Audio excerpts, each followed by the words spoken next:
I'm Ms. Karoline. I'm a singer-songwriter. And I'm Tro, the producer of this young, beautiful, talented star.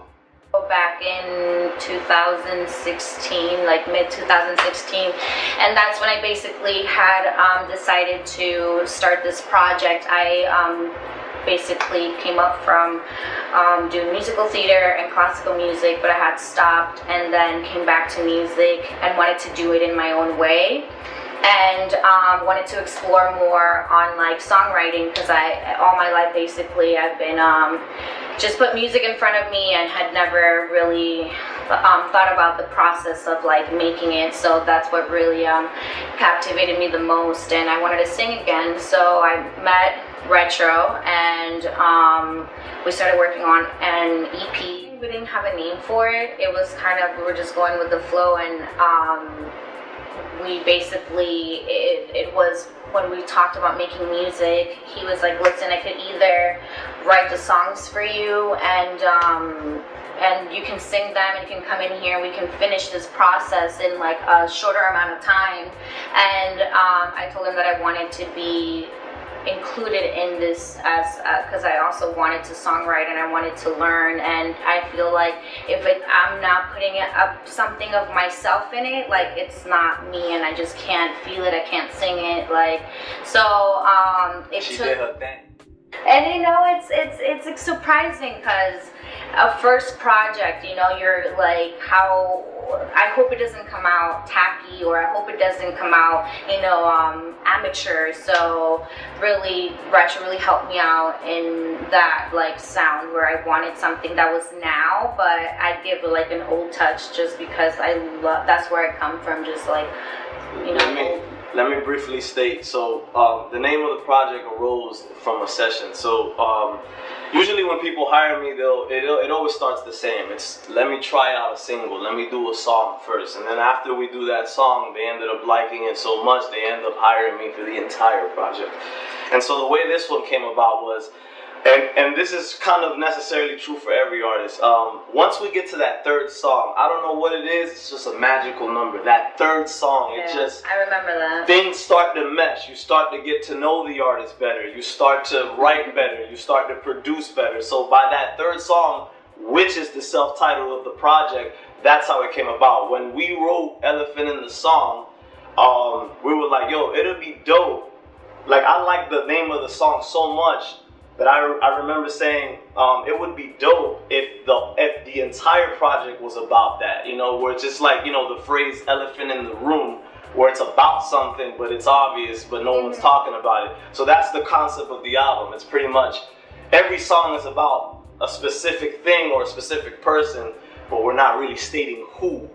So that's really, and that's how it came about. And it was like I was sitting down writing, and then I think I wrote something like, you're just an elephant in the song, and then it didn't really fit like what we were looking for in the song. So he was like, oh, why don't we just name it this, but we don't have to sing elephant in the song, we can just like make the concept that. And I'm like, that's how people, you know, they want something that sounds good and hip-hoppy. So I'm like, okay, I want to do hip-hop, but like 90s hip-hop. I feel like that's where I listen to, still to the majority of like hip-hop now. It's just like 90s. And with Tito, when I heard his music, it was very 90s as well, like hip-hop and just like chill, like woke rap. So I was like, oh wow, he's really freaking good. Like, I need him to be and on this record. And you know, me moving into like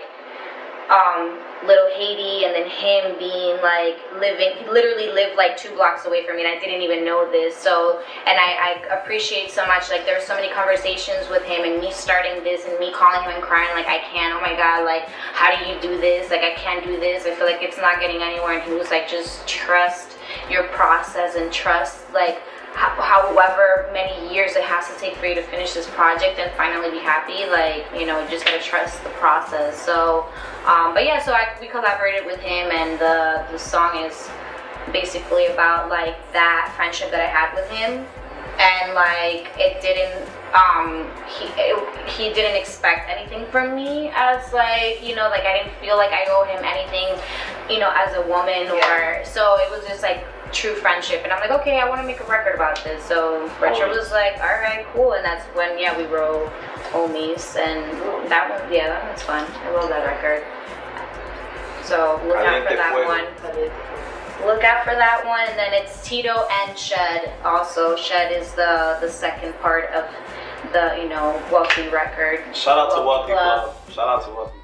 If I were to categorize this album, I would say it's a mixture of rhythmic jazz, very jazzy. I use a lot of jazz chord progressions, and you know, very organic, but still true to her form. You know what I'm saying? Because she is very, as she stated before, she's very hip hop oriented. You know, one of her favorite artists in general is Lauryn Hill. Yeah. So you know, that tells you a lot to, you know, about her that you need to know. So, you know, I was just trying to capture that, you know what I'm saying? Capture that inner, you know, hip hop, 90-esque, you know, feel, but still incorporating, you know, contemporary music and, you know, jazzy type stuff. So, yeah, so I would say it's a blend of 90s hip hop sequencing with a little bit of jazz. Actually, a lot of jazz. When you talk about, like, because that whole entire project has been that, it has been like a beginning and an end where I had to go through different emotions, and I had to like be really happy at one moment, very doubtful at another moment of my relationship with somebody or myself, and then like finally analyzing the fact that I'm doing better as a person, I'm forgiving, I'm this person now, then dealing with like with death, you know, like my father passing away this past year.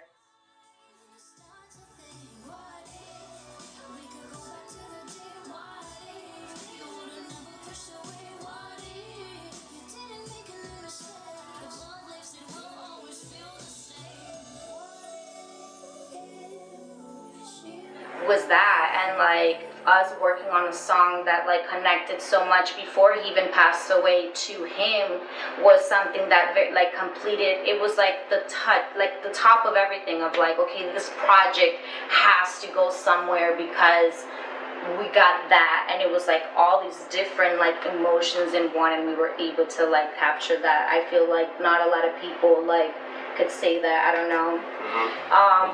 But yeah, I'm like very excited for the project, and yeah, I want to be signed, you know, just like my immigrant humble self sometimes says, I'm just fine with people listening to the music, but yeah, definitely I want to make a living off of this and do great things. So what you really want to do in your life, I feel like time is human made. So we don't really have like a time limit. Like we just have experiences, and we need to get better. And it doesn't matter if we're in our 30s or I'm 26 years old and I'm just starting my music career. So it doesn't have to be like, oh, I'm too old to do this. Oh, you know, nobody's gonna like me out there. Like, you don't know how much relatable you are to people when you're just being yourself and you're really doing what you love. That's greatly put. One final message. My final message would be very simple, and it's directed to all you artists out there. Talent, and there was a point in my life where I thought talent was everything. It's not. And I guess my final point would be, hard work beats talent every time. It beats it every single time. Work hard. You need to want it more than you want to breathe. That's the only way it's gonna happen. There's 7 billion people on this planet.